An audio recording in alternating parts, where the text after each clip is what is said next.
Last week, self-driving technology made headlines around the world for all the wrong reasons after an Uber vehicle in autonomous mode hit and killed a female pedestrian.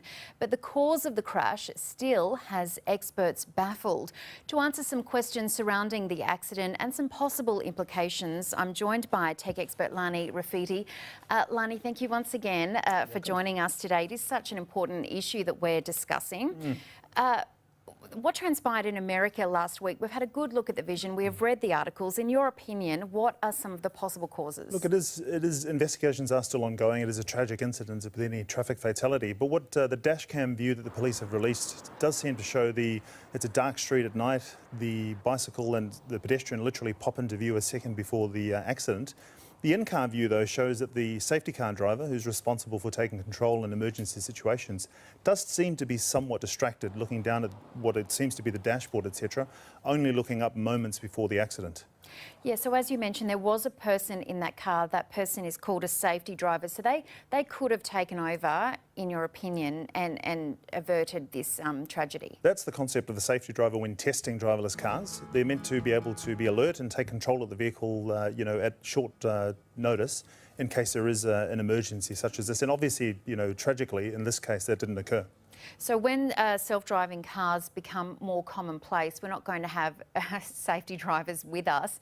So can the cars prepare for the unknown? Yeah, look, obviously we won't have safety car drivers within autonomous vehicles, but they do have sensors around the vehicle and will have sensors in the infrastructure. So think of signs, traffic lights, other vehicles, etc., that will be able to detect objects and then hopefully pedestrians and hopefully avoid them.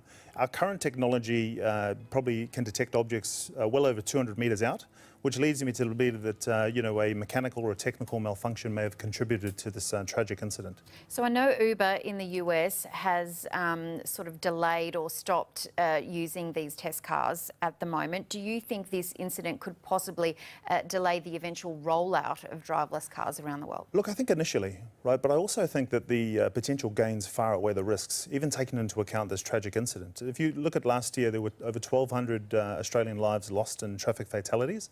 The best data we have says that driverless cars will save up to 90% of lives. That's over 900 Australian lives per year. So look, as tragic as this may be, and hopefully we don't have any more incidents, I think the gains do outweigh the potential risks. I know I would have a whole lot of trouble giving up control, but do you believe we could all really learn to trust this driverless car technology? Look, I do. Now, I wasn't around at the time, but when the motor car took over from the horse and cart, I'm certain that there was some public distrust in this new technology, and you can use the same concept here. What I do think is important, though, in this particular case, and God forbid any other cases that may come up, I think openness and transparency, government as well as the car makers in terms of the potential causes, is important, because openness and transparency will, the only way that you can win the public's trust. Yeah, very interesting discussion indeed. Lani Refiti, thanks so much for joining us once again. Thank you.